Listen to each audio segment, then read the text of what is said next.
Smith has it. Knicks down 3. Should the Bulls foul? No. Anthony for 3. Bang! That one goes down, and the game is tied.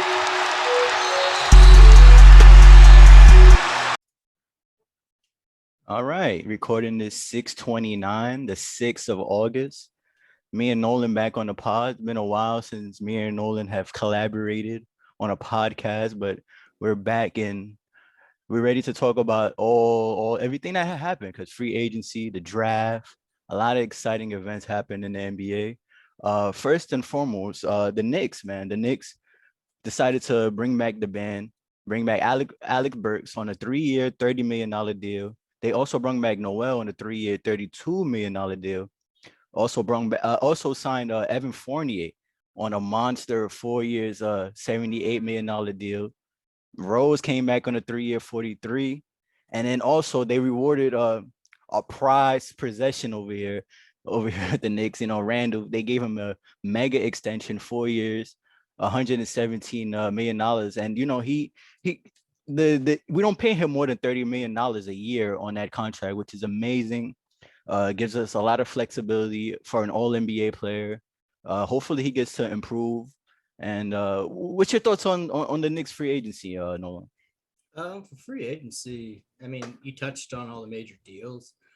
The thing that was really impressive to me, I guess, was the fact that all these deals have team options for the final year. I thought that was something that was really, really big and really gives them a lot of flexibility moving forward. You know, they're not tied up into any money after pretty much 2 years from now, outside of Fournier, Randall, and I'm guessing RJ is going to get extended at the time. So like those would be the only 3 contracts they're really tied to in 3 years. So, I mean, it gives them options to go out and go big star hunting then after they've had a few more years of success. I mean, the Randall deal, I was actually pretty surprised Randall took it. Not that I didn't think he should, because he had the best career year of his entire career, but you know, he was eligible to make so much more money next year. I think it would have been 5 years, 200 million would be next year. This year's 4 years, 117 million.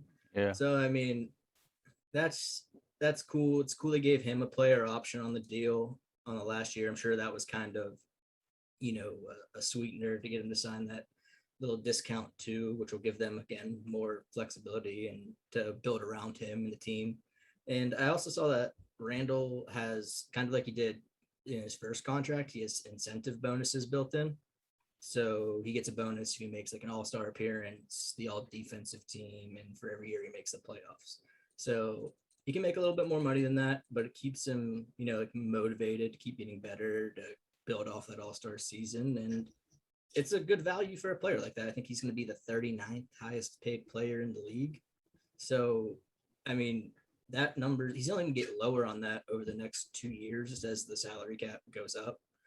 So, I mean, they play like this max deal for Randall this year versus what the max is going to be in 2 years. It's going to be a bargain contract longer down the line, as long as, you know, it's not one fluke year, as long as he like is 80% of the player he was this year. It seems like a win-win for both sides. And interesting enough, the Thunder were able to buy out Kemba Walker, and you know there was $74 million left on his deal, and he's only getting $20 million. And you know he's coming onto the Knicks, signing for the $8 million contract. And interesting with the fit, I was listening to a couple of Boston guys, Bill Simmons, Kevin O'Connor, huge Celtics fans, and they were saying on how they don't know if Kemba could hold up. The knee issues have been a huge problem since he's been there at Boston. He's been a tank in Charlotte, though. He's been playing 82 games in Charlotte for a number of seasons, 80 games, 70 games. But ever since he got to Boston in that new contract, he's been a little banged up. I like his skill set that he brings, being able to shoot the three, being able to get to wherever he needs to get on the court. I like his vision.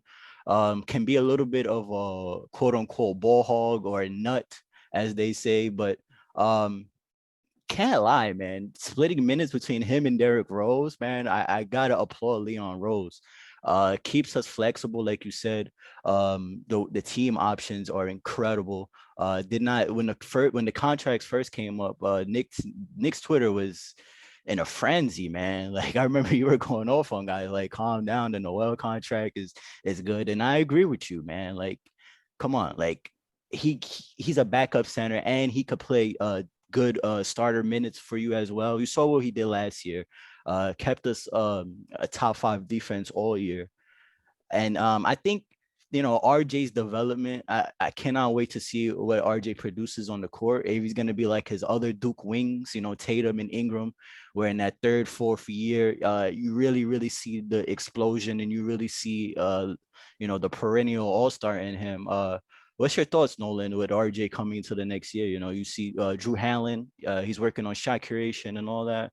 What's your thoughts on RJ's development coming into next year? I think it's obviously, like you said, we re-signed a lot of the players we have, and we also brought in players that are going to space the floor more for RJ and Randall. And a player like Fournier, who like off a pin down screen can just come over the screen and pull like a pull up jumper for 3, is gonna completely change the offense for the Knicks, in my opinion. I mean, I think that's going to give Randall and RJ, like I said, so much more space to attack and play to their strengths. And it's going to make it easier because there's going to be more guys to defend. There's no Elfrid Payton that you can just kind of like lag off of on defense. There's actually people that don't need to just be a catch and shoot 3-point shooter like Reggie. And I think that really sets RJ up to really be able to build off everything he did last year. Like you saw towards the end of the season, he was hitting like 40% of his threes. So, I mean, even if he hits league average from 3, he can attack the rim with better spacing. I really think that he's really going to have another solid leap. Maybe not as huge of a leap as we saw from year 1 to year 2, because the leap there was just so big, because he was pretty bad his rookie season. Like, I love RJ and I've always seen the potential in him, but he didn't have a great rookie season. I mean, that just is what it is. So I think he can make a really big leap. I think the front office has done a good job of building the team around him and Randall so that they can thrive and play to their strengths. So, I mean, I think the sky's the limit for RJ this year, but I'm not going to say, I don't think he's going to be an all-star or anything, but I mean, I think he's going to have probably average 20 points a game, around the same rebounds, and maybe add an assist or 2. So, I mean, we'll see what happens, but that's my predictions. What are your thoughts for him on the next year? I mean, hopefully Tibbs can give him a bigger offensive role. I definitely want to see more of the in-between game, a little bit more of the mid-range. Obviously, him shooting 40% from 3 last year was amazing. Don't know if he could keep that up, but hopefully he stays a league average 3-point shooter, like you said. And he's just able to, keep up developing, especially defensively, understand tip schemes that he wants to run out there, because you got to remember, Kemba and Fournier, they're not the best defenders. Fournier, I'm a little, look, I warmed up to the idea. I love the idea of bringing in Fournier, especially his skill set. But he wasn't the first guy I would have brought on. Comparing his money to compare to what other guys got, I would have been fighting for Gary Trent Jr. I understand he was a restricted free agent, but they only really gave him 3 years, 54.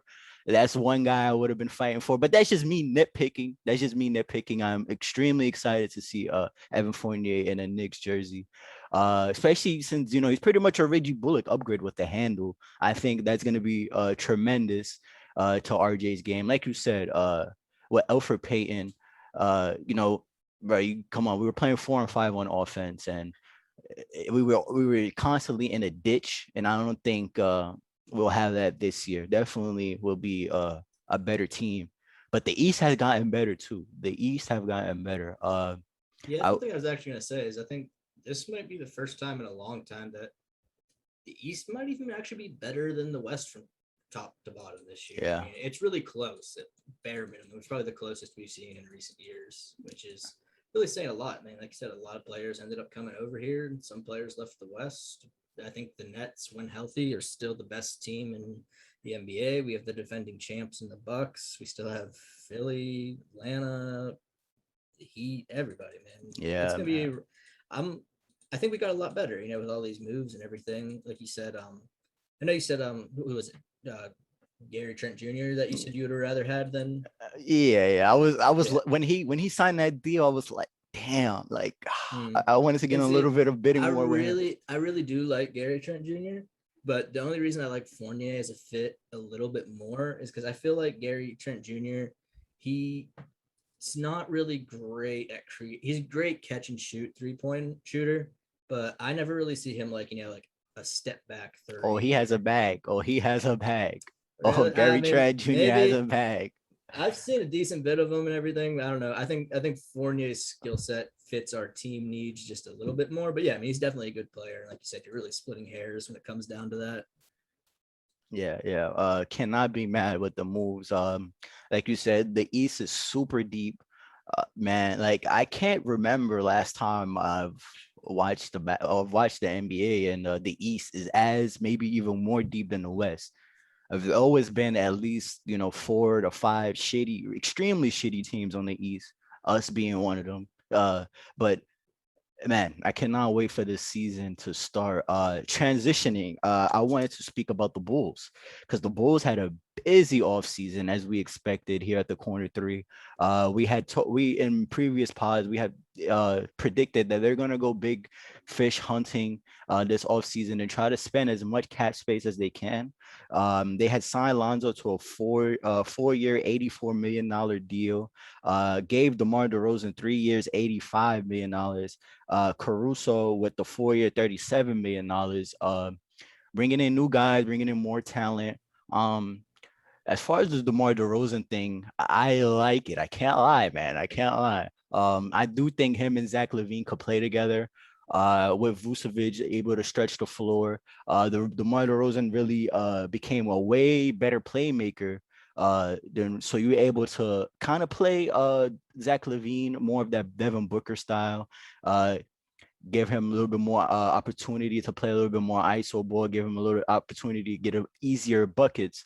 I do think defensively, there's question marks, and they don't have the best coach to put it together. Do not like Billy Donovan putting this thing together, but on paper, I cannot be mad at the front office. They had to spend the money. They had to spend the money to get better.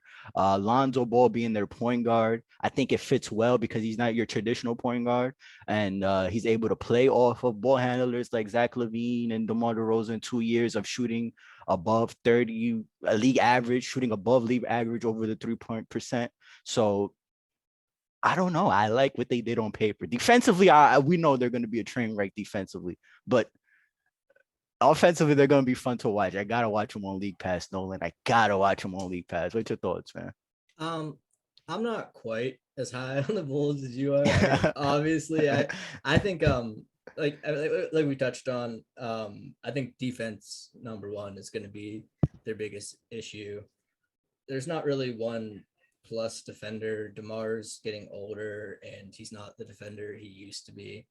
And maybe some of that was being disinterested, but that doesn't really strike me as like what his situation was with the Spurs. I don't really think that's it. And the thing is, they gave up what, first round and 2 second-round picks for that DeRozan deal.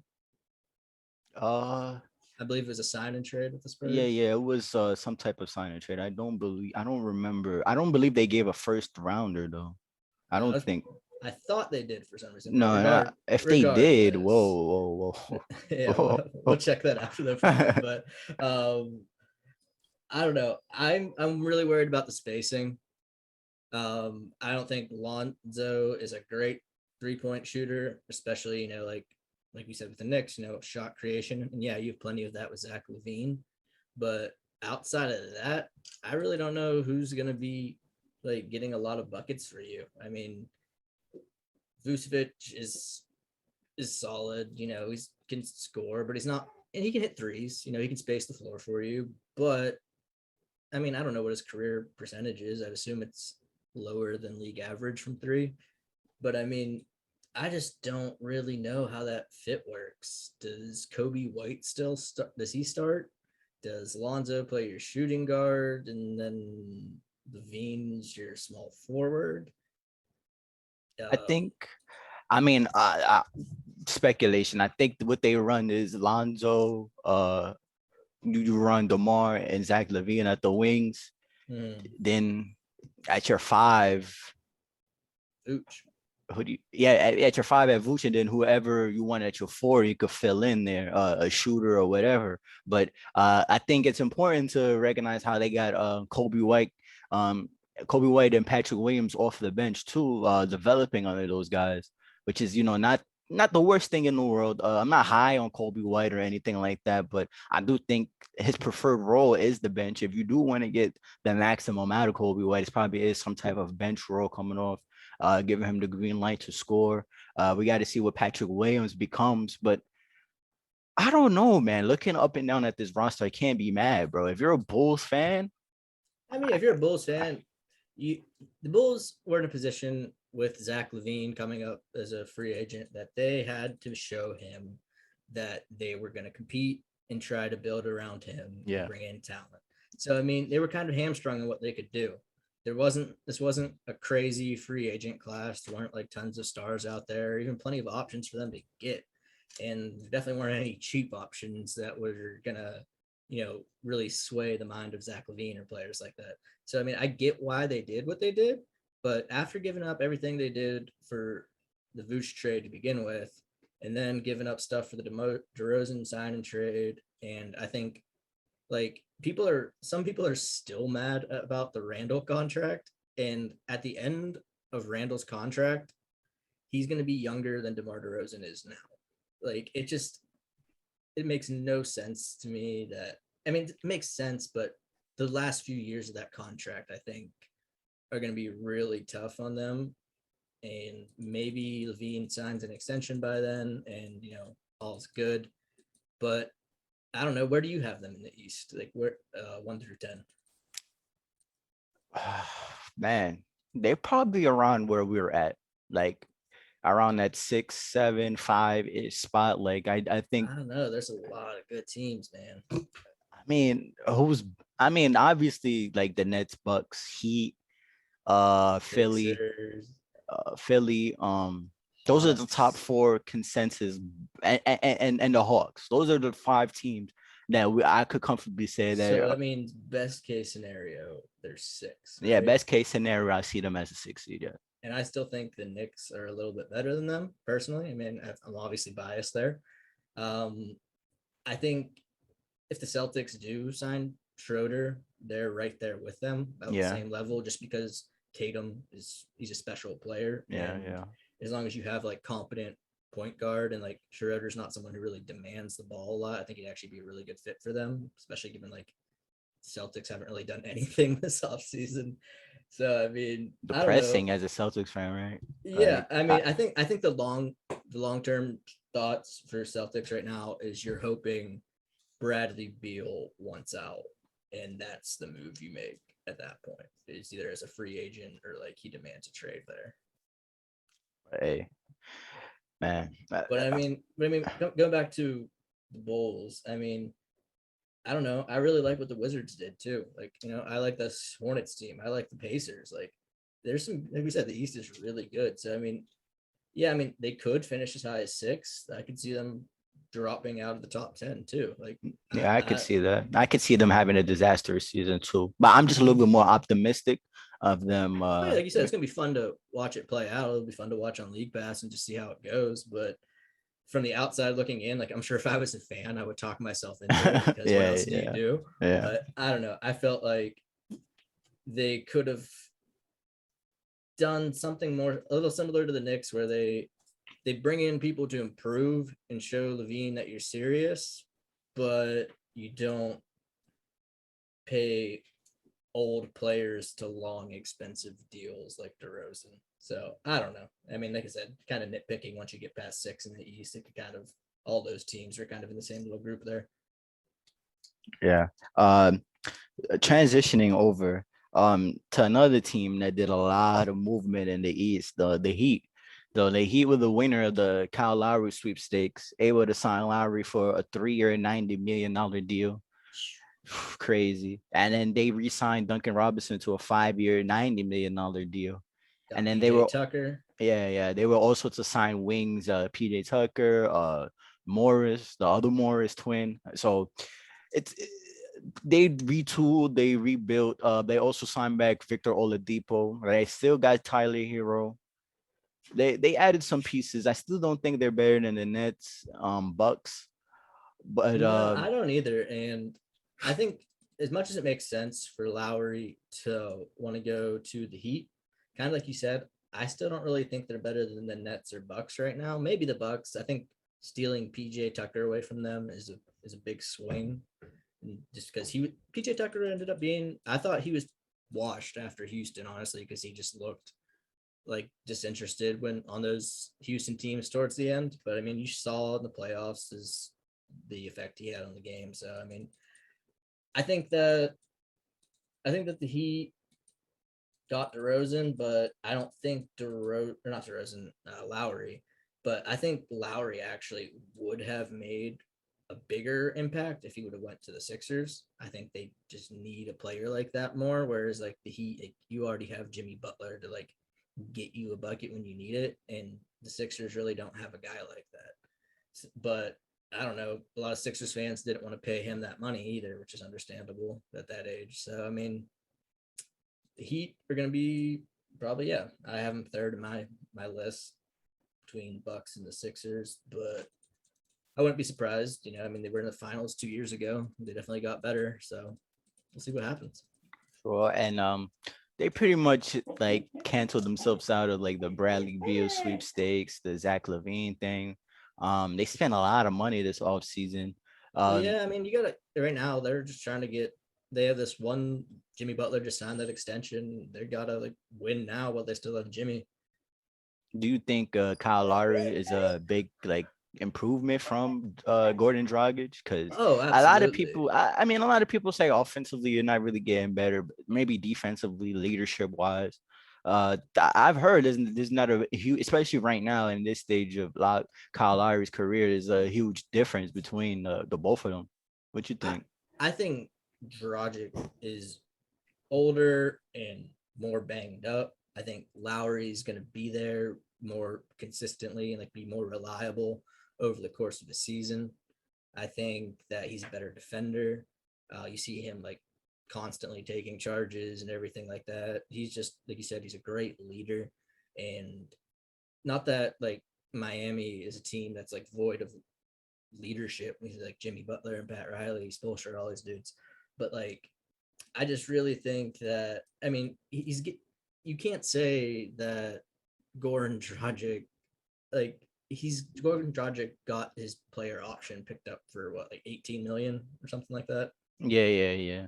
Yeah, and if it wasn't for the sign and trade, there is no way in hell he would make that much money in free agency this year. You know what I mean? Yeah. Like it's an upgrade. I just don't like you said, I don't think it puts him ahead of the Nets or the Bucks. And it is what it is. It was the best move they could probably make this offseason. It was Kyle Lowry sweepstakes, again, like you said, but we'll see how that really goes because I mean, it's so tough to say. There's just so many injuries in the playoffs every year, like we saw this year. So I mean, anything can happen. You're better off, I guess, just getting as much talent on your roster and figuring out the rest as you go. Definitely gonna be interesting to see how everything shakes out in the East, man. Definitely. But all the moves everybody did, definitely gonna be interesting. Switching over to the West, the Pelicans. Pelicans decided, I mean, can we go back a few years because they got because it's a whole bunch of they get rid of Anthony Davis, they bless up with the first pick, they get Zion, they have Ingram, they have Lonzo Ball, they have a good young core. They lose, they piss off Zion the first 2 years of his career. They lose his one of his best friends on the team, Lonzo Ball. They get rid of Drew Holiday for 2 first rounders who are gonna be ass because the Bucks are gonna Giannis is gonna dominate the league for the next 10 years. they don't really get anything back. Don't you think they would have like decide instead of like wasting all that money getting Steven Adams, Eric Bledsoe, all that debacle, deciding that you lost that trade, getting rid of them this year, getting Valanciunas, wouldn't he just be good? And then now they try to get Kyle Lowry this offseason, right? They try to enter themselves in the Kyle Lowry sweepstakes. Well, see, I think that's exactly where they went wrong. But they would have been just good if they would have just kept Drew Holiday.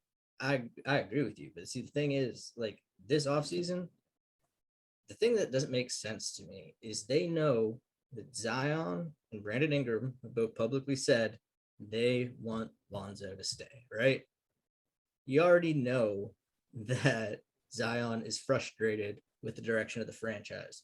And instead of re-signing the guy who's a young, promising player, you decide to swing for the fences, hoping like Chris Paul or Kyle Lowry are going to come. And like, when has a free agent ever chose to come to New Orleans? Yet alone a New Orleans team who hasn't made the playoffs since Anthony Davis was there. It just doesn't make any sense. They gave up two first round picks and all the flipping moves they did this offseason, and they ended up with Devontae Graham as like their big income player. And like, I like Devontae Graham as like a role player, you know what I mean? But he's not Lonzo Ball. He's not your point guard of the future. I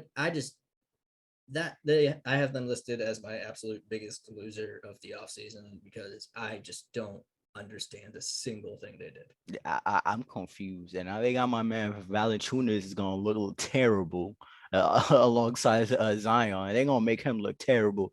Watch the slander drag on with him during the season. Alexander, Nikhil Alexander, Shy's cousin. He can't guard a chair out there. I was watching the Canada game, bro. He can't guard nobody. They took a flyer on Kyra, even with Lonzo Ball and him on the roster. They still got to pay Josh Hart. That still hasn't been finalized yet. Yeah, I was surprised. I mean, I know now they have cap space now that they swung out and everything, but I thought more people would be interested in Josh Hart. Yeah, I don't know what's going on with that situation. They hired Willie Green just to not upset Zion and Brandon Ingram. Honestly, I don't think that was more of an X's and O's type of thing. It was more of a relationship type of guy. Bring him in. He's a former player. He understands us. Bring him in. Let's try to like reconsolidate this. But man, if you're a Pelicans fan, I don't know what to tell you, bro. I really don't. Like, you're in a pretty shitty situation. You have a talented roster led by Zion and Ingram, but people expected them to make the playoffs their first year Zion was there. Yeah. They had JJ Redick, they had Lonzo Ball, they had Brandon Ingram, and they haven't even been able to crack a play-in game. Yo, it's crazy. It's crazy. And you know, if they were in New York, if that same team and everything, they were doing the same thing they were doing in New York, man, we would get dragged crazy. But just send that franchise to Seattle and be done with it. They need to fire David Griffin, man. That's the first thing they need to do. What a bullet we dodged on that one.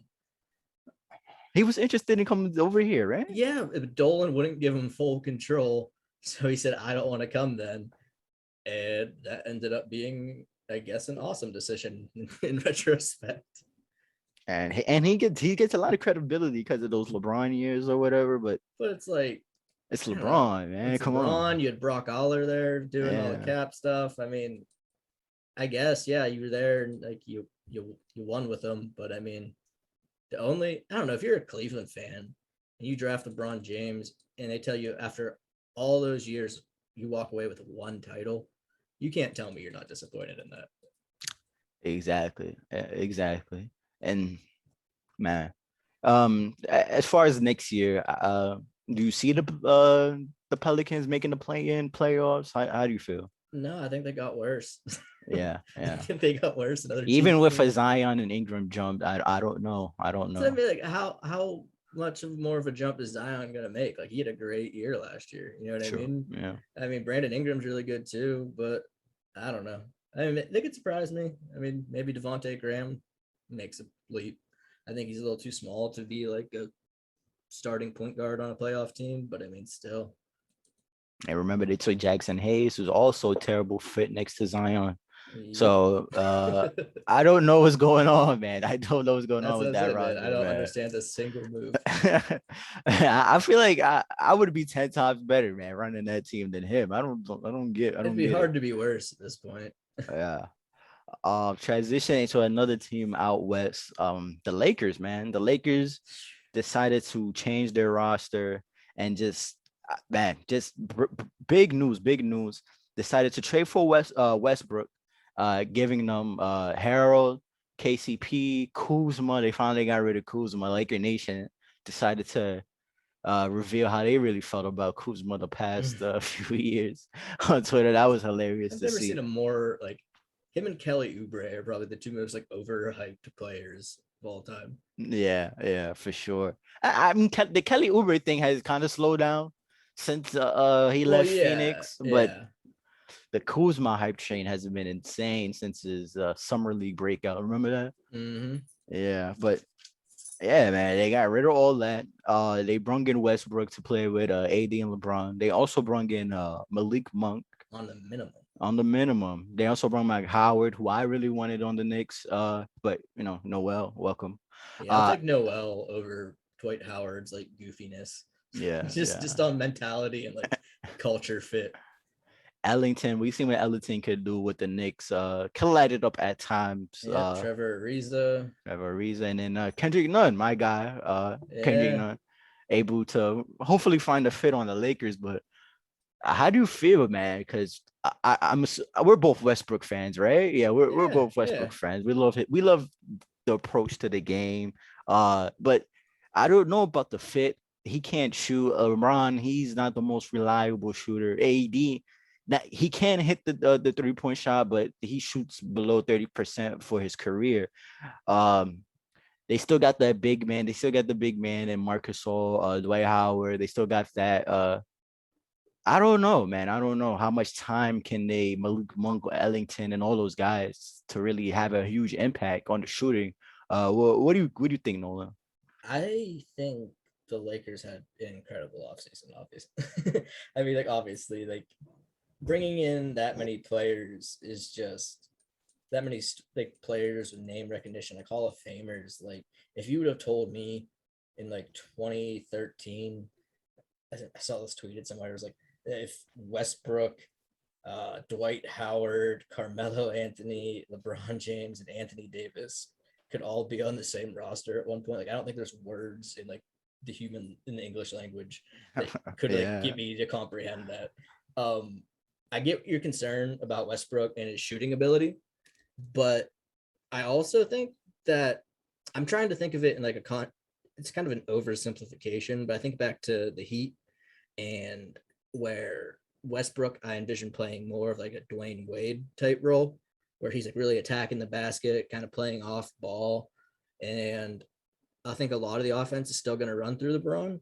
But when you have guys like LeBron and Westbrook who can like are not only great at attacking the basket, but they're even better at dishing out to open shooters. I think bringing in a player like Monk, who shot 40% on three last year, Melo, like you said, Trevor Ariza. I mean, I think bringing in all those shooters around guys that dominant with the big man is like Davis, who can really, like he can even stretch the floor. Like you said, he can shoot too. I think gives them a lot of options. And as long as the only issue I see with the roster is the defense. LeBron's great at defense. Anthony Davis is good at defense. No one else on that team's incredible. You know what I mean? Melo at this point, Melo ever, yet alone at this point in his career, isn't like a plus defender. Malik Monk isn't great at defense. Trevor Reeves is getting old. But I mean, that's a scary team. And I mean, I don't know how you can say they're not the favorites in the West if they remain healthy. Yeah, for sure, for sure. If you just look at the West, I really don't see nobody really beating them in a 7-game series. Uh yeah, the star power is incredible. It's gonna be interesting to see how them in Brooklyn go to war in those 2 games in the regular season. Definitely gonna be in tune in those. Can't wait to see that. Um Injuries though, we gotta remember like AD and LeBron have had a history of injuries, so we got to see how that plays out. Melo, shout out to Melo. Hopefully he gets his ring. I'm rooting for Melo. Hopefully he finally ends his career on top. That'll be a fun thing to see. No, for sure. As far as LeBron coming back, do you see him coming back with MVP season, back to regular LeBron? Because you were like when Magic took that break, not Magic, when Jordan took that break and he came back with the Space Jam movie and all that, he came back a monster. You know, people compare LeBron to Jordan. Uh, Maybe LeBron turns back the clock and have like an incredible regular season with Westbrook and AD and have like a 72 game win. I've seen that by Laker fans. I have seen that on Twitter. You know how delusional they could be, man. yeah, yeah. I mean, any fan base has its section of fans, but yeah, Lakers fans are out there sometimes. Yeah, I had to say that because I saw a guy really tweet that out, man. I had to say that. But Yeah. some small moves that happened in the regular in free agency. Dinwiddie, after coming out of a ACL injury, got 3 years, 62. Were you surprised for that or? No. I mean, that's around the number I expected him to get, and all the smoke and like the offseason sounded like Dinwiddie was going there either as a sign and trade or just as a free agent. Like I said a little bit earlier, I really like what the Wizards did this offseason. I mean, you basically turned John Wall into Russell Westbrook, into Kyle Kuzma, Montrezl Harrell, Caldwell Pope, and Aaron Holiday. And like they're not world beaters or anything like that, but I really like Dinwiddie. I think he's a nice piece for them and like a fit next to Beal in the backcourt. Kuzma and Harrell and KCP are all guys who can be in a rotation on like a genuinely good team. And Washington is like they're still a ways away from being a playoff contender, but I think that they have enough like flexibility that I think they make a move probably at the deadline if they play. If they're in playoff contention, I think they try to make a splash there because they still have some flexibility in their cap now and everything. That I really think they can make a big leap this year. Sure. Another small move. The Cavs were able to extend Jared Allen to a 5-year, $100 million extension. Gave him the Isn't that a bag. weird fit? Extremely weird fit, but it's the Cavs, man. You gotta remember the Cavs are retarded, so they're gonna So, do stupid stuff. So so the what was it, the third pick or the fourth pick they had? they had the third pick. Yeah. So the third pick in the draft is basically going to play out of position and be a power forward now. And pretty much have a train wreck of a career till he leaves Cleveland. Yep. Shout out to Evan Mobley, but your career is pretty much fucked. Yeah, not starting off hot. Yeah. Josh Collins got his extension. We've been So clowning happy to Atlanta. see that. Yeah, we've been clowning Atlanta for forever to finally pay this man, I and they have to. did, and they Yeah. did. Yeah. I mean, they paid him, and you have to pretty much pay him if you're the Hawks, just because like you can't just let him walk after the season you guys had or they had. But I don't know. He can get better. He's still young. It's hard to like say the contract's horrible, but based off his numbers last year, it just seems out of whack to me. Yeah. I don't know. I think you're betting on the upside on a contract like that more than basing it off what he gave you this past season. That contract could be really, really good or really, really terrible, and he doesn't really perform to that contract. See, I think that like best case scenario, it's like a pretty decent contract. Like even if he takes a step up and becomes a better player, then like yeah, okay, you lived up to that contract. But if you do anything less of that, it's a flipping outrageous contract. You know what I mean? If you just stay the same player you are right now, that deal is going to be really bad. For sure. The Atlanta pretty much has no flexibility. They were able to re-sign Lou Williams though, bring him back. Oh, did they? I didn't see Yeah, that. yeah. They were able to bring him back. He was a positive force in that locker room. Yeah, he's from Atlanta, right? Yeah, exactly. Give Trae Young a little bit of relief off the bench. Speaking of homecomings, you see Iggy signed back Golden State. Yeah, I seen that. I don't know if he'll play much. When he on the Heat, he looked done, especially in that Bucks playoff series. He looked Yeah, done, but if he's able to give some type of leadership to the two young wings that they drafted, it would be dope. It would I think definitely that's be the dope. biggest thing. Yeah. I think he's Uh, gonna be a really good influence on Kaminga, him and Draymond. Matter of fact, we could that's pretty much everything in the off season. We could transition Oh wait, into one more, just because I know it's your boy, Reggie Jackson, 2 years, 22 oh my million, back on god. the Clips. I think it's a good deal for both of them, though. It's like reasonable. It's not like an overpay or anything. I'm just happy the Knicks ain't fall for this, man. Thank you. Thank you, Leon Rose, man. Thank you. I I mean, don't get me appreciate wrong, you. I'm happier with Kemba on a cheaper deal, but Reggie Jackson, I'd have been fine with Reggie Jackson. Thank you, Leon. I appreciate you, bro. I appreciate you. All faith in Leon. Yeah, man. Correct moves, man. I can't be mad. I cannot be mad, man. Especially in the draft, we will get into. But the Pistons were able to take Cade. No surprise there. Rockets, Also released Dennis Smith Jr. today. yeah. I mean, that makes sense. You just drafted Cade and you already had what, Killian, right? I kind of see the writing on the wall, bro. Like I don't. He's not an NBA player, bro. I don't Like think so either. I hope. I mean, I wish the best for him and everything. He was never like, like a locker room problem or anything really. So I mean, yeah, I don't see his skill set there anymore. It seems like he's lost every ounce of confidence he ever had. he pretty much has to go the campaign route because with new Yeah. guards coming in every year and all that stuff. Speaking of the campaign thing, did you see Elfrid Payton signed with the Suns? Yeah, And they said that they yeah. wanted to fix him like they fixed campaign. That had the most like Fizdale, Moutier, we gonna get you right energy I've ever heard of free agency. I mean, I don't get me wrong. Elfrid Payton as your third string point guard, not that bad. You can do a lot worse as a third string point guard for like a team like the Suns, who are actually going to contend. I don't know, man. Say what you want about him.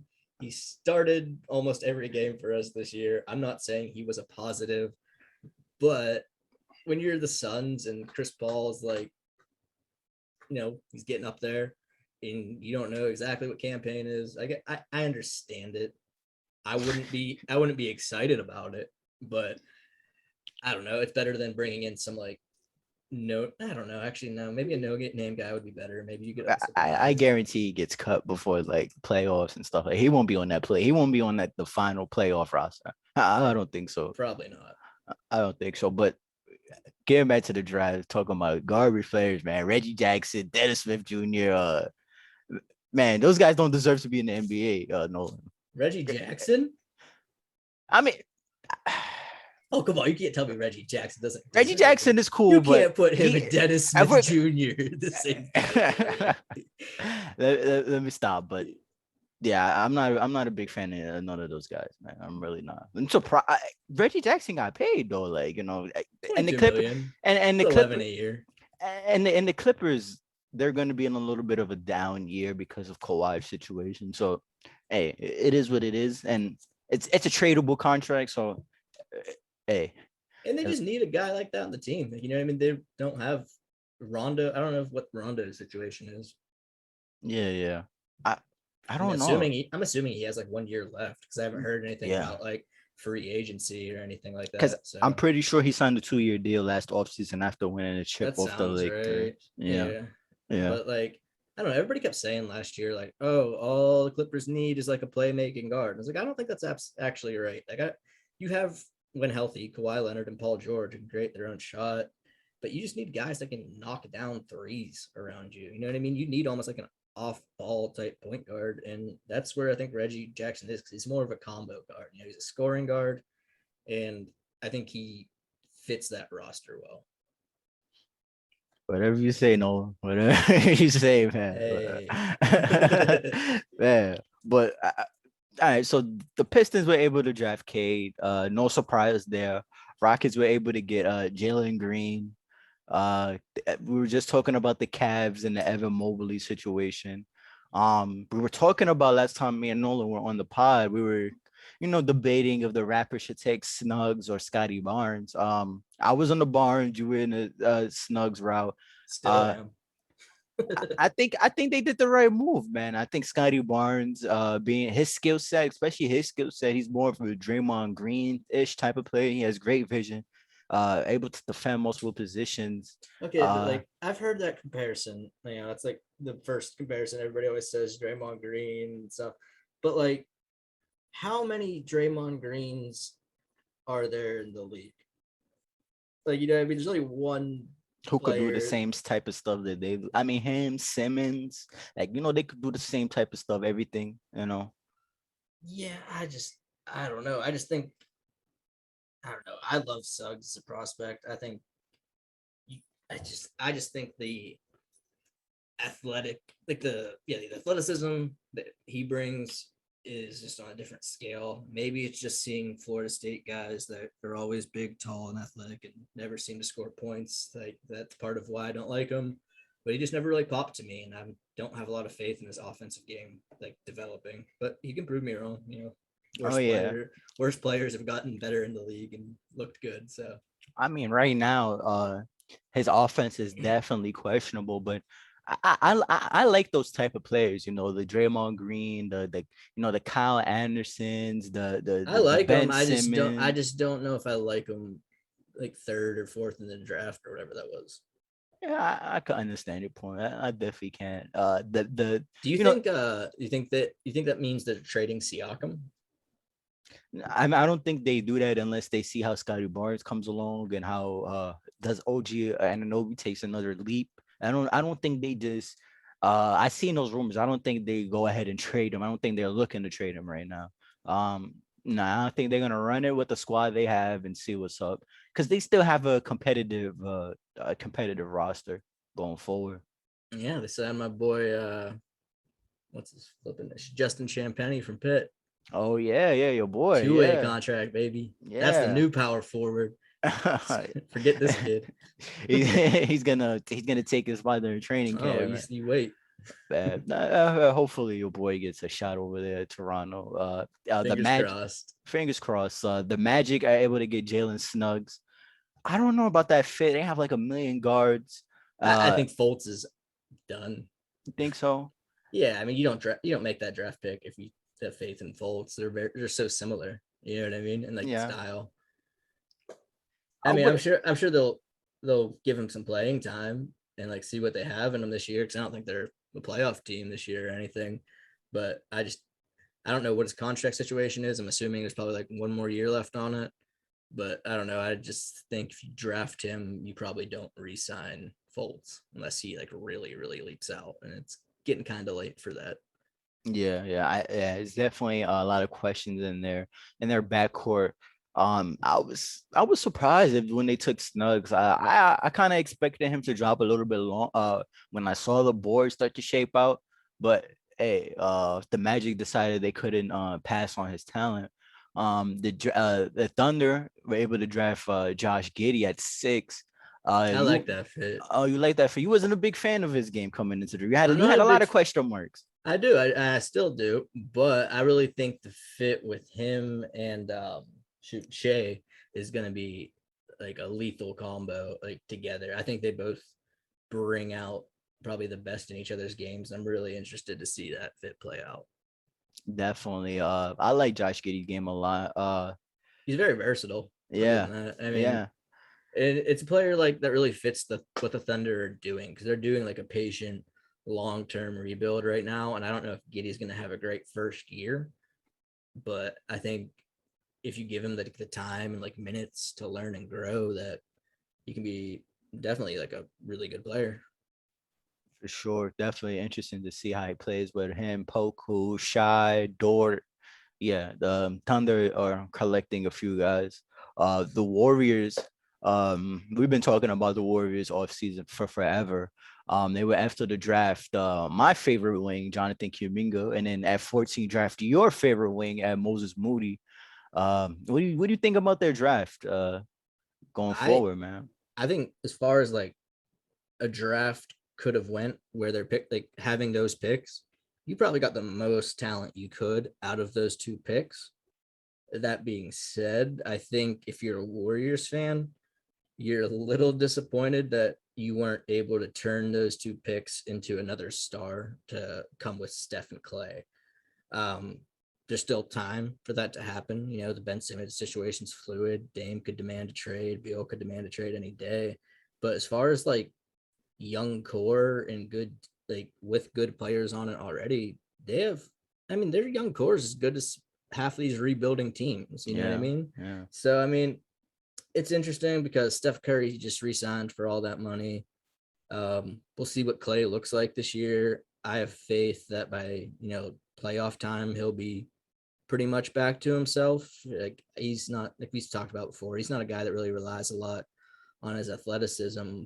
But if guys like Draymond start to like drop off and maybe Clay doesn't come back at 100%, that could limit their window. And like, yeah, they do have young guys and everything, but I don't know. I really like Steph. He's one of my favorite players in the league, and I would like to see him win one more ring. So, I mean, maybe the young guys will be enough to like Steph's a flipping really good player. Maybe they'll end up developing into enough in like a year or two.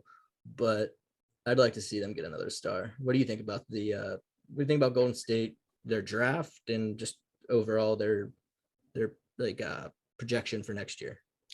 So as far as the fit in their system, Moody is a great fit in their system, being able to shoot the three, put it on the ball, put it on the floor a little bit. I think Moody right away, Moody's probably gonna be a little bit more impactful. Kuminga is more of a guy where development is gonna be a little bit more crucial, a little bit more upside, in my opinion, than Moody. Yeah, I love very the pick. raw but super athletic. Yeah. Draymond Green's assistant's gonna be, and Iggy, those two guys. Hopefully, they're able to bring Kuminga along smoothly.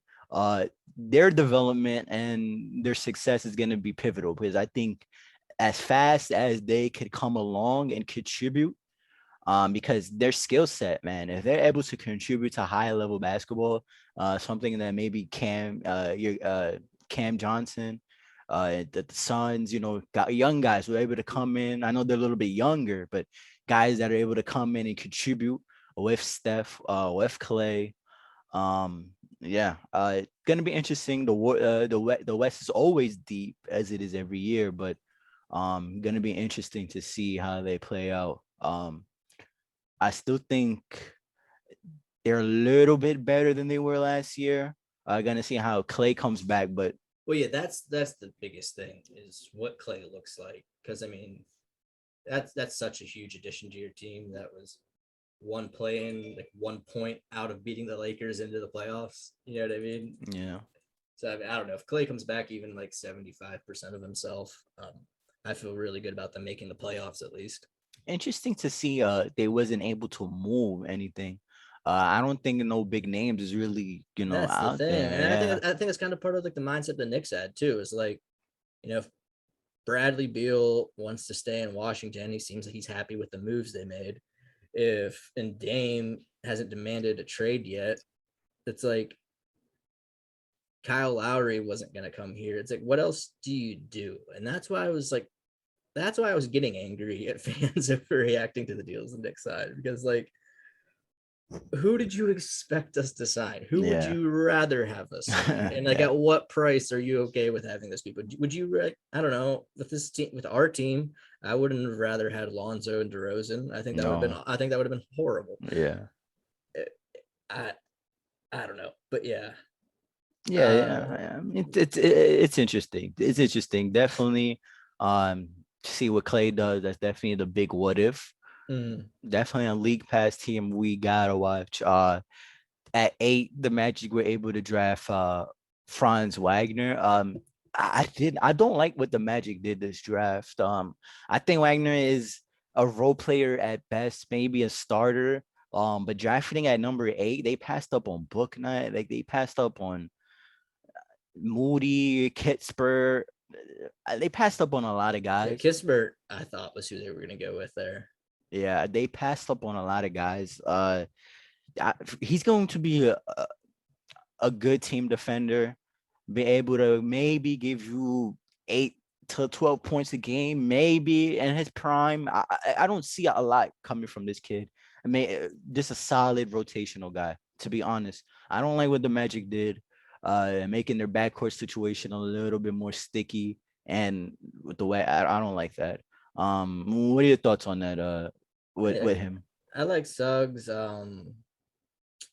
Sorry, who did they take 8 again? Friends. Friends. Yeah. Franz is like one of the few guys I've watched film on him, and I watched a few of his games in Michigan. And he was good at Michigan. He was, good college basketball player, but I'm not sure the athleticism is there. I don't think like you kind of said, I don't think the upside is really all that high for 8th overall.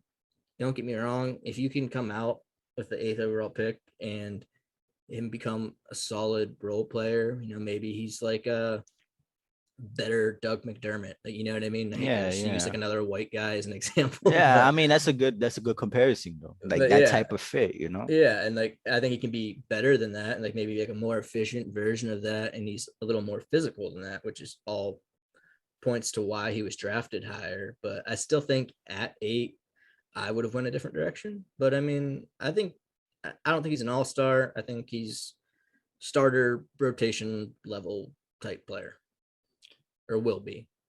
Yeah, we'll see with that. The Kings. I don't understand what the Kings do. Ever since I've been born, I never understand what the Kings have done. For real, like what 3 point guards? I don't understand, bro. And then the Buddy Hield trade situation just doesn't go through with the Lakers. I don't know what's going on with the Kings. Hopefully Fox gets up out of there. But as far as focusing on the Davion Mitchell, watching the draft live, what were your opinions? What were your thoughts? Because I wasn't able to see this live. Thank God. Davion? Yeah. I don't know. It made it sound, all the rumors and stuff on Twitter made it sound like he was gonna go around there. I didn't have them going to them specifically, but I just don't get the fit. Yeah, I think I texted you this the night of the draft. Is I think they end up trading Fox at the deadline, because like, why wouldn't you just go with the guy you just drafted? I mean, if you can get more value and you don't think Fox is going to stay, it doesn't sound like he's too happy there to begin with. Maybe that's kind of their plan. Bro, it's confusing, man. It's very confusing. That's the closest thing to a plan I could like possibly pull out of what they did. Like, he's a cool player and all, but he's small. I don't know if his offensive game would translate. I saw him go crazy, and he dropped like 20 points in the summer league game last night. But I don't know if his offensive game translates to actual meaningful NBA games. He's smaller than me, height wise. So I don't know, bro. Like, I don't know, man. Defensively, he was a monster defensively in college, which I think was the main attraction for him. But like I said, he's in the NBA. He's smaller than 6 foot. I don't know. I don't know how he projects in the league. Not a big fan of this pick at all. Yeah. At 10, the Pelicans drafted. Not the Pelicans. The Grizzlies drafted Zaire Williamson. Traded up. I guess they targeted him. They like his skill set. They like his size. We spoke about him being a draft. He was dropping in a lot of mock drafts, and he had let him fall into 19 to New York. Yeah, he was in my big board. He was 20. Come Stanford with the down year in Stanford. Still have him in my top 30, but I don't know. The Grizzlies, they have a good track record with drafting, so I kind of I trust them. I really, really respect the Grizzlies front office with drafting and them being able to pick out guys and that could come into their system. What was your thoughts with the Zaire Williamson pick, Nolan? I liked him as a prospect, coming out. We talked about that a little bit. Like you said, he has good size, like in terms of his frame, but he's not really bulked up.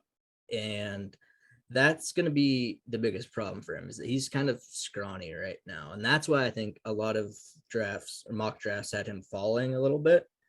I mean, obviously, if you're the Grizz and you want to make that, or you make that move, you see that guy has a skill set you want and you have faith that he can develop into that player. I mean, take your shot on him. I mean, the Knicks did with Quickly last year, whatever. I mean, if you reach up, you take the guy that you want. Suns took Cam Johnson way higher than anybody thought, and it worked out. But it's a lot to ask for a guy like that to probably have to add 25 pounds of muscle to be like an all-star. Yeah.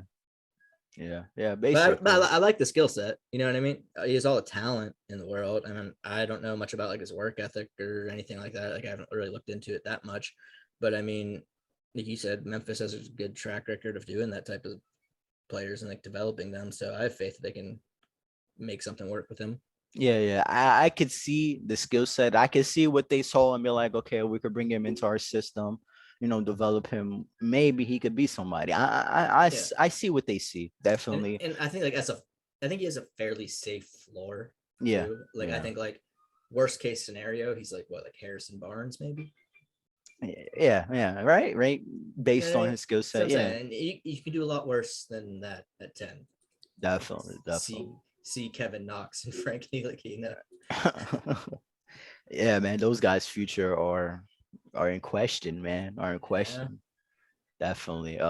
At 11, the Hornets were able to pick up Book Knight, which I thought was amazing. At 11, he was a guy that I thought should have been picked up out of Magic. I thought the Warriors were gonna take him. Yeah, that was Thunder. Like a lot of guys could have picked him up. The Magic passed on him twice. So well, he did do that. I don't know how much this like teams actually valued this, but I did see that he came out and said that like, I'm a win now type player. If you're not like a win now type situation, don't draft me. I don't know if that had anything to do with why a team like the Magic didn't take him, but oh well, I didn't know about that. But if he did say that, then it was a big deal. I feel him. Nobody wants to go into a sorry situation. He's kind of like I think he's a little older too, right? Book Knight? Not really. I think he spent 2 years in college. Okay. So he's like 20, 21-ish, 20. Yeah, so. Not too bad. Yeah. So I think the Hornets are able to get able to replace Malik Monk with him. He won't be complaining about the minutes that Malik Monk got last year at like 15, 17 minutes. They got rid of him and Graham. Yeah. So, a lot of time has opened up for Book Knight. I think he'll be able to play alongside LaMelo Ball a lot. Well, yeah, I think that's gonna be a really good backcourt for years now. And I think like maybe next year the Hornets take a step back because like Book Knight's good, but he's still just a rookie, But I think like 2-3 years down the line, that's gonna be a really, really good backcourt tandem. For sure. And they still got one of my favorite players, Scary Terry. They still got him. They fixed their center situation with adding Plumlee from Detroit. Is that a fix? They, a little band-aid. They had Band-Aid. They had like the worst center situation in the NBA last year with Bismack. And they improved it for sure. You know what I mean? So and then they were able to we'll talk about that later. They were able to draft Kai Jones. So they're able to, develop a big man too. I don't know. And they were able to sign Oubre. They still got Bridges. They still got Hayward. So they still got some wings. They got wings over there. They still got PJ Washington. Shout out to him getting the whole baby mama drama situation he got is insane. Oh, dude, Twitter's been vicious. Man, I feel bad for that brother, but yeah. Do you? I kind of do, man. Women are everybody they told him this. Everybody. Yeah. That's true. That is true.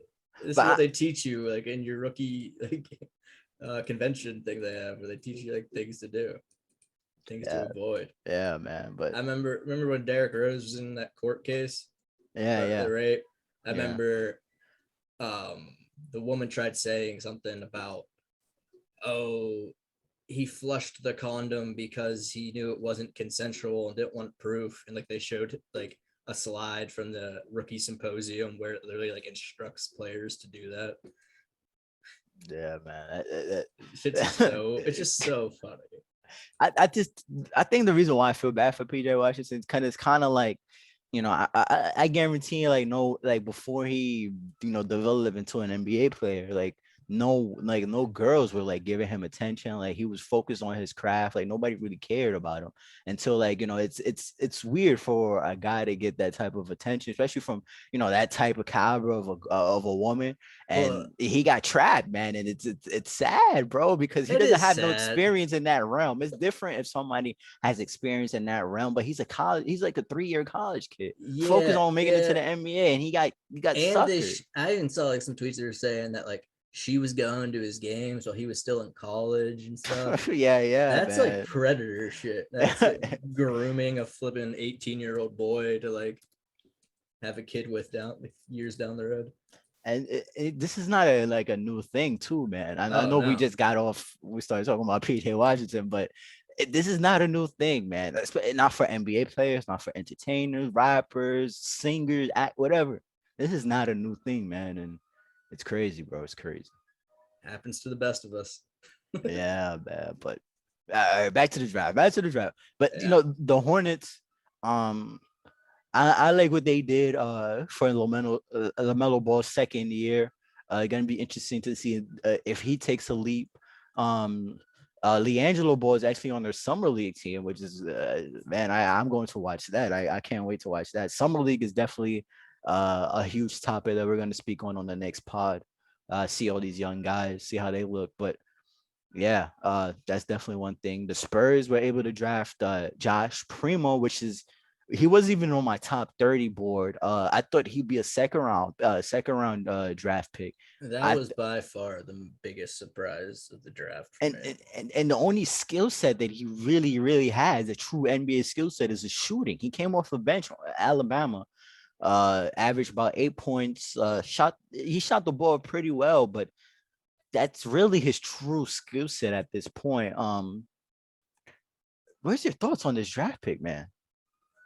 All I can really say to justify it is I trust Pop. I like I said, it was the biggest surprise of the night for me. I really don't even know that much about the kid's game, so I feel bad like speaking ill on him, but I didn't expect him to go anywhere near he did. So I spent like almost no time studying him. But I mean, I don't know. Pop has pulled random players out of nowhere, it seems, and turned them into great players, or at least like solid starters in the league. So I mean, I'll I'll bet on Pop. Yeah, definitely an interesting pick. Definitely gonna be judged throughout the years. We got to see how he does because he got drafted over a few guys who seem like short things. At 13, the Pacers were able to draft Chris Duarte out of Oregon, linked to the Knicks. Don't think 19 and 21 was enough to get up here at 13, but Yeah. uh, with all the rumors with him coming to New York, New York has a huge Dominican culture over here, and all my Dominican friends were hitting me up when he got drafted, like, yo, who is this guy? Like, like, is he coming to the Knicks? Like, yo, like, it's he definitely has a huge Dominican following. I like You his know skill what? set for the Pacers. What are your thoughts on? Yeah, I'm actually kind of envious of the fact that you weren't watching the draft live because when I'm watching the draft and I see who the Spurs take and I see all these players left right there that like the Knicks could still draft. Book Night wasn't gone, Duarte was still there, Man was still there. And the whole time in like the back of my head, I'm like, this is it. They're gonna trade up for Moody. They're gonna trade up for That seemed Moody. like a prime time, right? And then it was just an emotional roller coaster for me just because like so many teams like picked players that I didn't expect to go that high, but then all of like the tier of guards and wings that would have justified going at 19, I think we're all off the board in the span of like from 10 to 19, they all just disappeared like super fast. So, I mean, I like Duarte as a player. I think he would have been a good fit with us, but even if we had to give up 19 and 21 to get him, I wouldn't have been a fan of that. I just don't think that's smart use. That's a smart use of your assets. I just think you're putting too many eggs in a Duarte basket. No, I agree. I think 1921 would have been a little bit annoying to see let go for him, but nonetheless, definitely we were able to help the Pacers continue on their winning now situation.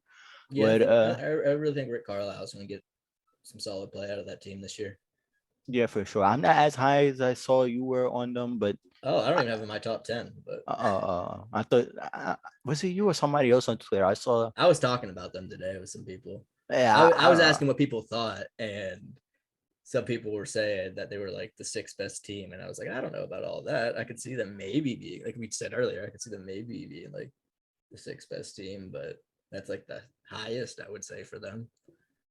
I don't know. Maybe they're playing team. I see them more of a playing, fighting for that playing No, yeah, trust me. spot. Yeah, like I said, I don't even have them in the top 10 of my actual list. So Yeah, definitely. I definitely like their. I don't know because they have a solid core.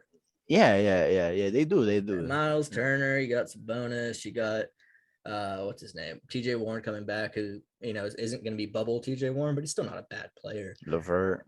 Yeah, you got Levert, and then you have Duarte, and do they still have Brogdon? Yeah. Brogdon Yeah, ain't so going nowhere. yeah, so I mean, I don't know. It's above average players at every position. I mean, maybe one or two all-stars, but I don't know. Interesting to see what how they play out. It'll be a real fun watch this season. We just said the Warriors with the Moody situation Mhm. at 15. I was surprised, Kisper fell to 15, but hey, shout out to the Wizards for getting a steal at 15. One of the better all-time college three-point shooters. Shot the shit out the ball in college. I expect nothing less from him in the NBA. Great fit around Beal, Dinwiddie, those guys. Going to be a good NBA player. The Rockets were able to draft at 16 Sengun MVP out of the Turkish league. I like his game a lot. If he's able to grow, get a little size on him. I see him being a Valanciunas type of player. What do you think about Corey at 15 and Sengun at 16? I really like Corey at 15. Like you said, I think he fell into a good situation, and B, just like I don't know. I think he would have been. I expected him to go earlier, so the fact that he fell there is an awesome break for the Wizards. And I'm surprised the Warriors ain't pick him up. But his shooting, him being able to play the three. no, I saw that as a potential fit too. But I mean, I don't know. It sounded like there was a lot of smoke about Duarte going there. That never made sense to me. Oh yeah, it did to me. He's able to do a lot of stuff He's able to do still. a lot of the stuff, but I mean, like a lot of the stuff that Steph already does. Yeah. Off the bench would be great with that young group. Players actually would be fun, but I can't argue with anything the Warriors did in the draft though. As far as Sengun, what's your thoughts on the young Turkish star MVP?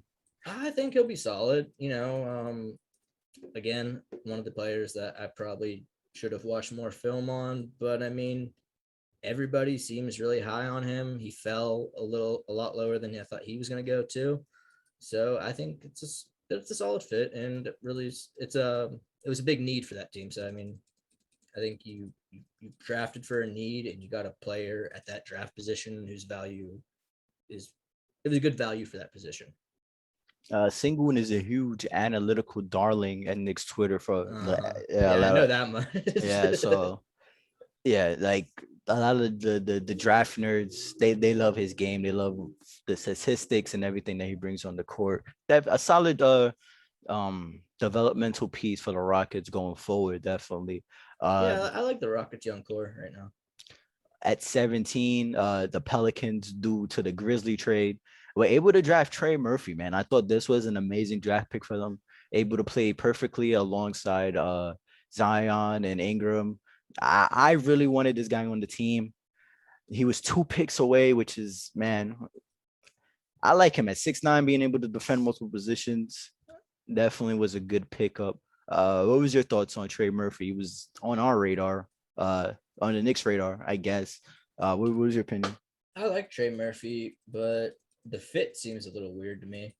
It does. I don't see him and Ingram on the floor at the same time. I do. I think this kid can defend multiple positions. He can defend I the think he can 2, 3, 4, defend. I don't know. I don't like. and he can shoot the ball. He'd So have to be your 2 guard, right? I mean, does it really matter though? Like, I don't know. I think he's comfortably able to defend multiple positions. I think he's a really good defender. He's able to move his feet really, really well. That Virginia system. I don't know. I think he's able to fit with those guys. I agree with you that he can defend multiple positions and he can shoot. I just think to get the most out of him, he has to play the 3 eventually. And like, I just don't see that working with Ingram unless Ingram isn't in their long-term plans. But I don't know. Maybe he's a little more athletic than I'm giving him credit for, but I just don't think he's quite quick enough and like agile enough to be a 2 guard. Yeah. We'll definitely see how that fit goes. I think a lineup with Graham.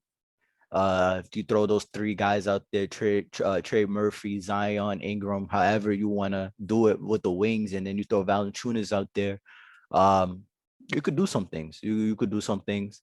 I don't like their center situation, so they still have a hard ceiling no matter what they do with that center situation. They had to get somebody who could shoot the 3 next to Zion. There's no excuses. But yeah, definitely not a solid draft pick to add to the Pelicans organization. Not a solid draft pick. At 18, the Thunder were able to draft Trey Mann, which is interesting because I believe like the Spurs did not want to take 19 and 21 to take Primo because they had intel that the Thunder at 18 was going to draft Trey Mann. Trey Mann as a prospect, we spoke about him, great 3-level scorer. Just the defense and the vision is a huge question marks. They're able to add Trey Mann to. They have a whole bunch of guards too. Even getting rid of Kemba, they still got a whole bunch of guys that need minutes. What was your thoughts on them picking up Trey Mann? I love Trey Mann as a player. He's super fun to watch.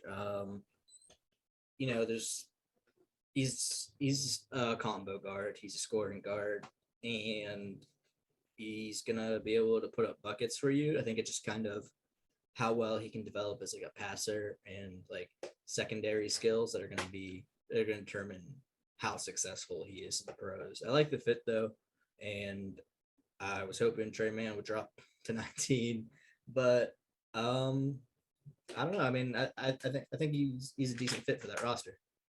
For sure. The Hornets were able to pick up Kai Jones. We had spoke about that a little bit. We'll see how that pick. Yep, exactly. At 20, the Hawks picked up my guy Jalen Johnson. I thought that was great. The Hawks actually had a really good draft, which I hate. Yeah. One of my least favorite Dookies. Going on one of my hated teams in the NBA. What a perfect fit, but I like Jalen Johnson. Hopefully they got to make a decision on what they're gonna do with Cam, Herter. Not a lot of time for Jalen Johnson at the wing position, but definitely a solid value at 20. Bring him into the program, develop him, see where he belongs, see where he goes in a few years. Just real quick while we're on the Hawks, I know we were both pretty surprised that Cooper fell as low as he did. Yeah. Did you see that he actually only ended up signing a 2-way contract? Which is insane. He was supposed to be the lottery. Some guys had him. So I was looking at some mock drafts, man, and he was supposed to be a lottery pick. Some guys had him projected as late lottery, mid first round, and when I'm at the concert trying with no service trying to keep up with the draft, and I don't see his name, man. I'm searching for his name, and I remember texting you like, Sharif Cooper at 48. What's going on, bro? And he's like, and you had said like his size and stuff, but bro, still, Oh no, I yeah, agree his with you. vision alone, bro, It his was vision surprising alone. me, but it's the only reason that I can think of teams not like wanting to take a shot on him is the fact that he can't shoot and he's smaller. Like Trey Young's able to get away with it being a great passer and undersized, but he's also like an elite 3-point shooter. And I just think, I mean, I was really high on him on the draft too, but I can see why GMs would be turned off by that and not want to risk it as high as like 15 or something in the draft. You know, I mean, there's a lot more players that are sure things where there's a lot more variables that you don't really know about him at that spot. That if Cooper's going to be able to ever like develop into someone who can finish at the rim, and his vision's elite. It's really really special, but like I said, I mean, it could work out though. I mean, like I said, I think the Hawks had one of the best drafts, and Cooper, I don't know. It's two ways just seems so strange. I don't know how many minutes he's gonna get. It's kind of sad, bro. Like it's I don't know, man. I know for a fact he's a confident guy. Yeah. He's a very confident guy, and I know he believed in his skill set. And same thing that happened to Bo a few years ago, which is like, why are these guys dropping? Like, what is even the point of picking some of these guys who you know, or or bench guys at minimum? And I don't know, bro. I don't know. That kind of upset me. I'm not gonna lie. Like Yeah, I I can like see his that. I like his game a lot, man. And I remember when we first started doing this pod together, I had brung his name up. His name wasn't even on the Knicks Twitter radar. And I remember watching this game. I'm like, yo, there's no way this guy minimum. I thought in my mind he was a lottery pick at that time, but at stuff starts to calm down. And I saw him as a first round pick, and to see him at 48, man. But at the end of the day, like, talent, no matter where you are, no matter if you're in China, like we see with Campaign and all these guys, if you could play, you're gonna get time on the NBA court. So he will come, he will play, even if it's Atlanta or wherever he goes. Uh, if he's truly an NBA player, he'll be on the court, right? Yeah, yeah. And hopefully he gets a shot. That's all you can really ask for. For sure, for sure. At 21, I wanted to get your opinion because I wasn't here for it live. Draft the whole Quentin Grimes situation, us drafting. When you thought we was gonna draft at 19 and 21, and you saw that we traded both our picks at that time, like, right at that moment when we were supposed to draft them. What was your opinions, and were you confused, or and when they called Quentin Grimes' name, I had to represent, bro, because I've been riding that Quentin Grimes bandwagon for a little while now, man. Yeah, How'd you yeah. feel, bro? How'd you feel? Okay, so draft comes along, like I said, I was really, really hoping we were gonna trade up for Moody, whatever. But there were still some players. Like I thought Cooper was like a good option there at 19 or whatever. We traded out of that, and it's kind of anticlimactic. But like after what they did with like trading around all the draft picks last year and ending up with Quickly, I was like, all right, whatever. We pick again in 2 picks. Like trust Leon for now. And then pick 21 comes, and they trade that, and I'm like, what the hell are we doing? Like, we're not getting no Like, rookies, man. yeah. I was like, are we just like going all in on free agency or something? Like, what's the plan? But at the same time, when 21 came around, there was no one really at that spot that blew me away either. So I think like when we talked about who they ended up drafting in Grimes, my biggest thing with him was I didn't think he was worth taking at 19 or 21. But having him fall and trading back to 25 and getting him, I think that's great value there. And I think he's going to be a good player. I don't think he's going to play a lot this year, just the way Tibbs kind of runs his ship. Like we signed a lot of our guys for continuity and stability. But he's going to have to earn his minutes, I guess is basically what I'm saying. Him and who's the guard we drafted out of? McBride, that's right. Yeah. I like both of those picks at where they were taken. Yeah. And a lot of people on Twitter we're like, why wouldn't you just draft the best player at like 19 and 21? And if you can trade back and still get the players that you were targeting at 19 and 21 and pick up assets along the way, pay them less money because they're lower draft picks. McBride is a second round draft pick. Like, I'm pretty happy with that. I like Quentin Grimes. I think he's, obviously a elite shooter, and he has a good like wingspan. So I mean, I wanted Bones there. I'm not gonna lie to you. Denver took him the next pick, but I was happy with him. I mean, seeing how the draft shook out, he's pretty much the best guy left there, unless I love Josh Christopher. I think Josh Christopher is better than Quinn Grimes, but as far as the I'm pretty fit, close. Yeah, I mean, yeah, it's pretty close. I think just Josh Christopher's ability on offense He's is more versatile for sure. Yeah, exactly. I think, but either way, I cannot be mad with the Knicks pick and the way the board's shaking out. Who would you rather have than Grimes? I mean, the people that were left, Keon Johnson, That's right. And Jalen Johnson. And the biggest thing for me is the people that were taken at 19 and 21 weren't anybody, or even between 19 and 25. Like, no one I really wanted went off the board. Yeah. That's exactly what I'm saying. Yeah. So like, it was just like, I don't know. That's just a savvy front office move. For sure.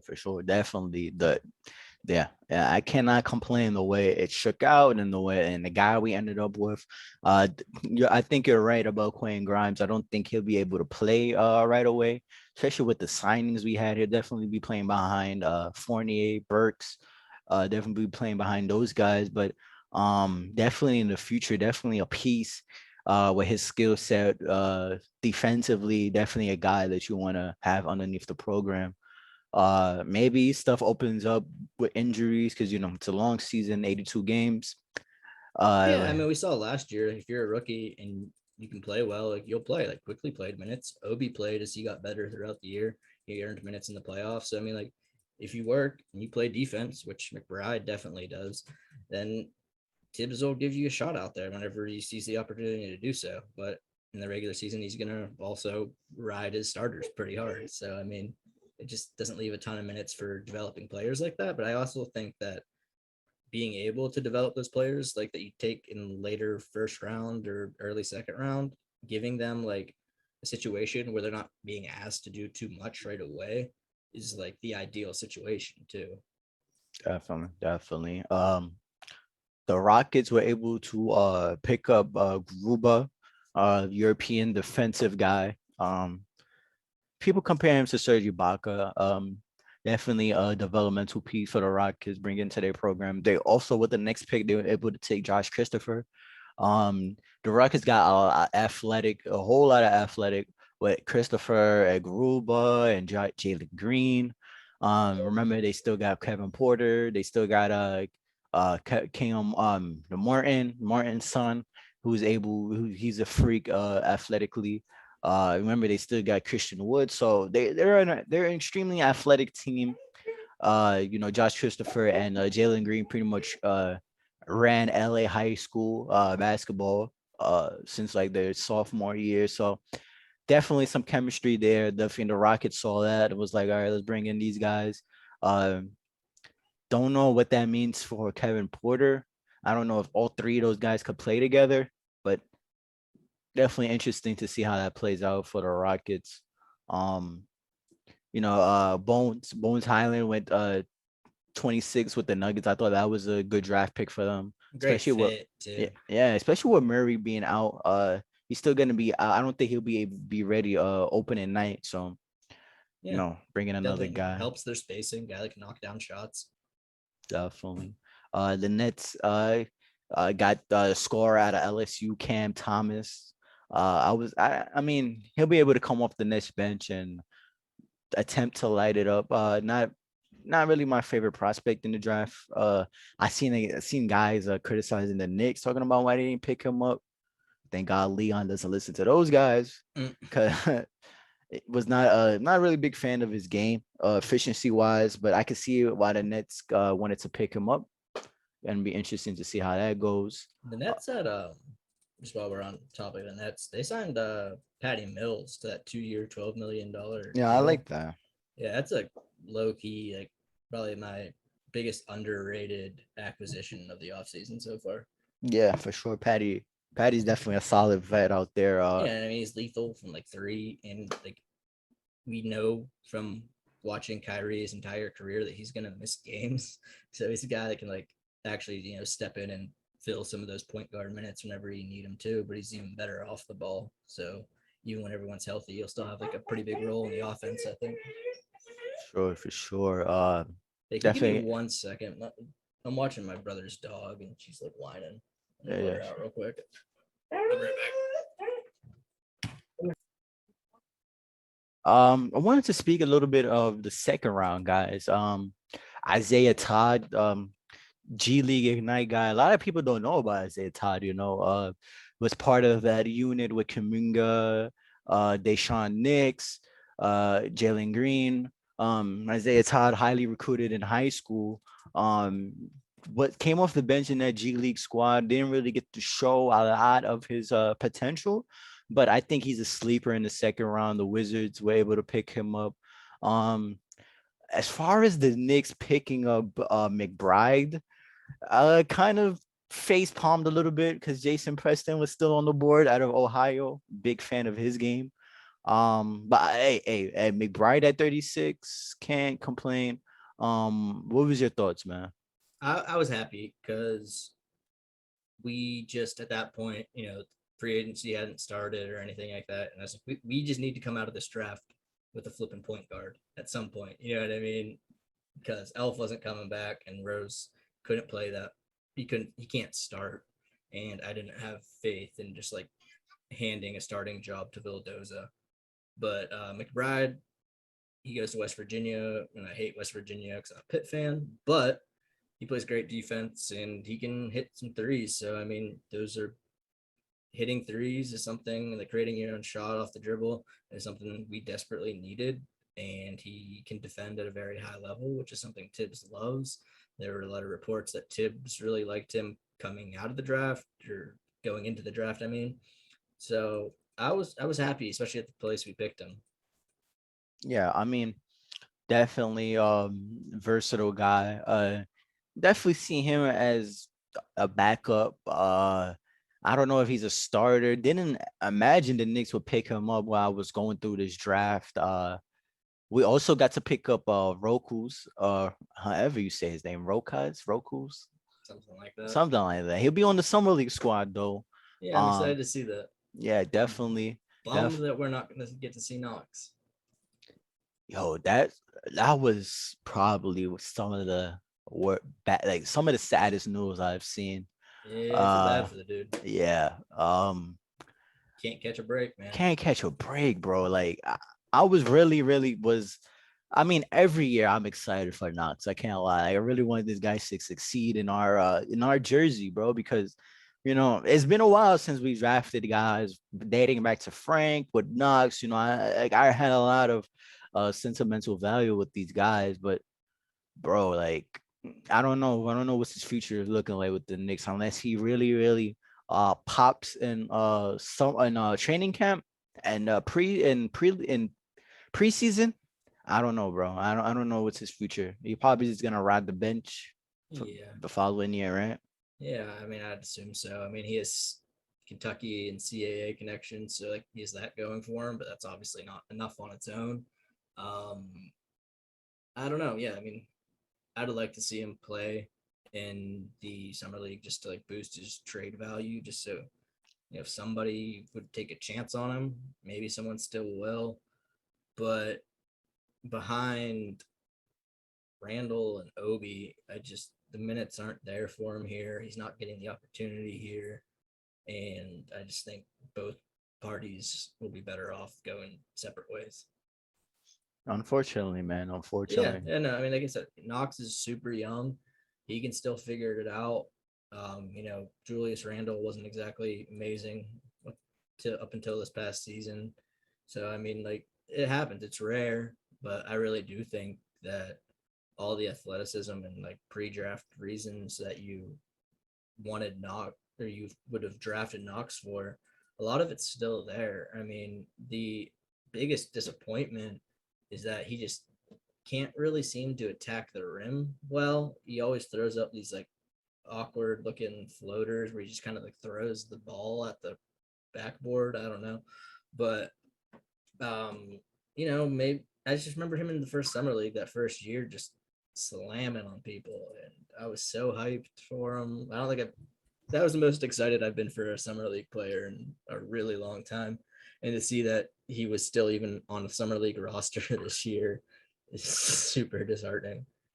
Yeah, man. Yeah, I don't got much more to say about that, man. Shout out to Knox, man. Yeah, Definitely got support from the corner three, definitely. Um, some notable names in the draft. Ayo got drafted by his hometown team with the Bulls. Uh, uh, Sharif Cooper, we just speaking about with the Hawks. BJ Boston, highly touted high school player, went to Kentucky. Got picked up by the Clippers at 51. Dominant college player Luca Garza at the Pistons at 52. I like that pick. Yeah, I like that pick as well. And at 58, the Knicks select Jericho Sims, freak athlete. Like this kid is just ridiculously fit. Like physically, he's able to play in the NBA. As far as his brain, as far as him being able to process information, I don't know. Yeah, I mean, what I'm taking in from him is basically like a younger version of Norvell Pell with like a higher upside because he's younger. You know what I mean? Like he can come in, protect the rim, get some cool blocks and stuff, but he's not ready for regular minutes yet. Maybe in a few years he will be. Maybe they're not sure what's going to happen with Mitch, and they're planning on just him as a backup for next year behind Noel, or trying to develop him, or at least want to get a look at him and see if he can potentially do that. But at that point in the draft, just to get a prospect with like those measurables and like that athlete rim protection, I don't really think you can go wrong right there. Definitely. I think Sims is pretty much gonna be a G League guy, right? Yeah. Until he able to deserve a right on the roster spot. You know, we're still Unless somebody gets injured or something. yeah, definitely. Even then, I mean, he's behind Taj and whoever doesn't get hurt. You know what I mean? Yeah, but even if a situation happens like last year, where we had to look for a center for like a whole week, and when we finally ended up with Pell, I don't think that situation happens anymore. We just call up Jericho Sims, and he's able to fill up those minutes. That's pretty much the priority with that pick at 58, I believe. Yeah, I mean that's pretty much the draft. How it shook out, pretty predictable front end, and then they got all goofy at as the draft went down, man. Especially the middle of It the was a first lot of fun to watch live. It was like emotional as I was. It was still a lot of fun. Just the excitement and the surprises made it really special. Definitely can't wait to do it all over again next year, man. And watch how these guys play in the league. Definitely part of the business. Last topic I wanted to speak up was the USA basketball. USA. Since the last time we spoke, they had lost a few of their games, but ever since Drew Holiday, Chris Middleton, and Devin Booker able to come on the squad, seeing a little bit more success. Drew Holiday being able to be an actual defender on the team helps the squad a lot. Able to win their bronze and silver medal games. Right now they're in the gold medal game against Spain, I believe, right? Yep. No, France. Yeah, my fault. France has a few NBA players. They got Fournier, the newest Nick. Fournier. They got Nicholas Batum, which is I don't know if you saw it, but there was a meme with with Luca crying. He's like, I'm so tired of losing to Nicholas Batum. Oh yeah, I saw that. That was hilarious. That was funny. There were a few memes of him. There's like Frank went over to him at some point. Like the whole French team like went over. Did you watch any of that game? No. Oh, it was so good. Fournier played great. France. 20. He had 23 points, 5 rebounds, 3 assists. It was a +6 on just like a team high. Is Frank playing? I know he was hurt. and I He's don't think hurt again. he was hurt at least for the first France game I watched. I I don't think he played the last game, at least from what I watched, but I didn't watch the whole game, so I could have missed him too. But yeah, I mean, yeah, France is pretty. They're gonna be competitive. Definitely Yeah, gonna they be beat us interesting. once. Yeah. Yeah, man. Evan Fournier went off. Yeah. You know, hey, Knicks, man. He's a Knick. You know, Leon. I saw a lot of people on Twitter. They were like, "Do I root for Kevin Durant from the Nets in the U.S. team who shunned Julius, or do I vote, or do I root for Team France with the newest Nick and hope for him and Frank win gold?" And I was like, it's tougher than it should be. Man, I'm definitely rooting for France, bro. Yeah, They got my boy Frank. I'm They just got excited to Fournier. see Fournier play. I'll be honest. That's what I'm looking forward to tonight. And it's interesting because I wasn't the biggest Fournier guy, but it's crazy how things could change when he throws on your jersey, man. Yeah, and I've always been a fan of him and Terrence Ross. Really. Just as far as just like their ability to score and create their own shot. Yeah. I mean, I don't think they're, all NBA players or anything like that, but I think they're super. There were a few years there where Orlando was making the playoffs and they would put up some pretty big games. Yeah. I think the past Orlando experience positively, definitely Fournier had something to do with that. And I think Terrence Ross is still on the market as well. Definitely interesting to see how they deal with him. But as far as USA basketball, I think since the noise of them being a bad team is still a little low because they won their last two games, but it's gonna be interesting to see, if they lose this gold medal game, how much hate they get on Twitter immediately following the It'll be game. relentless. Yeah, and it's not normal for US to lose games and stuff. Yeah, and Like that. I mean, yeah, I want to. So much of me wants to say like, we shouldn't expect to win gold every single time, but then you look at like the rosters, and you're like, okay, so France's best team is best player is Evan Fournier, and the US's best player is Kevin Durant, and like, how did we lose to them once? You know what I mean? We have so much talent, and I know these international teams play together for years and years and really get to know each other, but it's really hard to come up with the excuses when the US team has as much talent as it does. Exactly. Um, yeah, I mean, we've been recording for almost 2 hours, man. Oh shoot, I didn't even notice. Yeah. Yeah, man, a mega episode. It's been a while. We had to make up for it. Definitely. This was a fun episode. Make sure to follow the host, me and Nolan on Twitter. Make sure to follow the Corner 3 on Twitter. Make sure to, keep up with our website. We have episodes there on the pod. Definitely me and Nolan need to get up some more articles as the off season winds down as we get into season 2 of the Corner 3. Definitely gonna be interesting. Definitely got to get some of our past guests on as we wrap up season 1. Definitely got to get those on and get their opinions on not only the Knicks off season but the NBA off season, because definitely try to not only cover the Knicks but cover the whole league as well, which is important. I think so. Yeah. Peace. Nolan, it was great to see you, man. Finally talk to you, man. Yeah, man. Good talking to you, buddy. All right.